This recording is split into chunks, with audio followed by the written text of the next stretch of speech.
இந்த ஒரு வார காலமாக பார்த்தீங்கன்னா இந்த வாட்டர்மெலன் ஸ்டார் அப்படிங்கிற திவாகர் அப்படிங்கிற ஒரு நபரை பற்றி தான் பயங்கரமான பரபரப்பான பேச்சாக இருக்குது.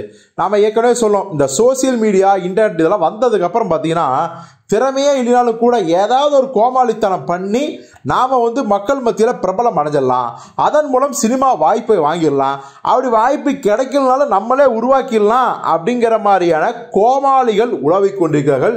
எத்தனையோ கோமாளிகள் இதை பயன்படுத்தி மிகப்பெரிய பணமும் சம்பாதிச்சாங்க. இப்போ திவாகர், வாட்டர்மெலன் திவாகர் அப்படின்னு சொல்லிட்டு என்ன சொல்றது, ரொம்ப ரொம்ப அபத்தமான ரொம்ப நாகரிகமற்ற பல விஷயங்களை படங்களோட விழாக்களில் நடத்துகிறாரு. இன்னும் சொல்ல போனால் அவரெல்லாம் சீஃப் கெஸ்டாக கூப்பிடுற அந்த திரையுலக பிரபலங்களை என்னன்னு சொல்கிறது, ஒரு படத்தோட ப்ரொமோஷனுக்கு இவரை கூப்பிட்டு வந்தால் நம்ம படத்துக்கு பப்ளிசிட்டி கிடைக்கும்னு நினைக்கிற அந்த சின்ன சின்ன சினிமா டீம் இவங்களை தான் நம்ம சொல்லணும். சின்ன பட்ஜெட் படம் உருவாகுது, தப்பு இல்லை, அவங்களுக்கு ஓப்பனிங் தேவை, ப்ரொமோஷன் தேவை, அதுக்கு ஆரோக்கியமான இருக்கு யாராவது கூப்பிட்டு வரலாம்ல.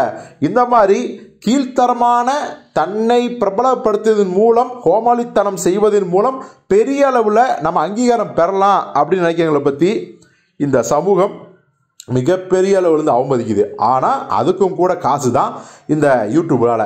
ஸோ இப்போ இதன் விளைவு என்ன ஆகிடுச்சுன்னா, வாட்டர்மெலன் திவாகரை தொடர்ந்து ஓவராக போய் நம்ம நடிகர் சூர்யா, சூரி, இன்னும் பல பிரபலம்லாம் ஒன்றுமே கிடையாது, எல்லாம் நான் கீழே தான் அப்படின்னு சொல்லும் போது போட்டு காட்சி எழுதுறாங்க மக்கள். போதா குறைக்கு ஒரு தனியார் யூடியூப் சேனல் வச்சு செஞ்சுட்டாங்க, கேவலப்படுத்தி அனுப்பிட்டாங்க. அது என்ன சேனல் எல்லாம் நமக்கே தெரியும். இந்த நேரத்தில் எல்லாரும் லோகேஷ் ராஜை பயங்கரமாக திட்டுறாங்க, கலாய்க்கிறாங்க.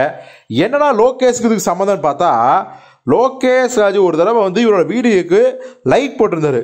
ஸோ லோகேஷே இவரை ரசிக்கிறாரு அப்படின்னு சொல்லிட்டு நிறைய பேர் ஃபாலோ பண்ண ஆரம்பித்தாங்க. ஆனால் லோகேஷ் இப்போ என்ன சொல்கிறாரு, ஏங்க நான் ஒரு தடவை தூக்க கலக்கத்தில் இவர் வீடியோன்னு தெரியாமே லைக் போட்டேன், உடனே நிறைய பேர் என்னை ஃபாலோ பண்ணி என்னை கான்டாக்ட் பண்ணி கண்டபடி திட்டுறாங்க, இவர் வீடியோக்கெல்லாம் எதுக்குங்க நீங்கள் லைக் போட்டீங்க அப்படின்னு.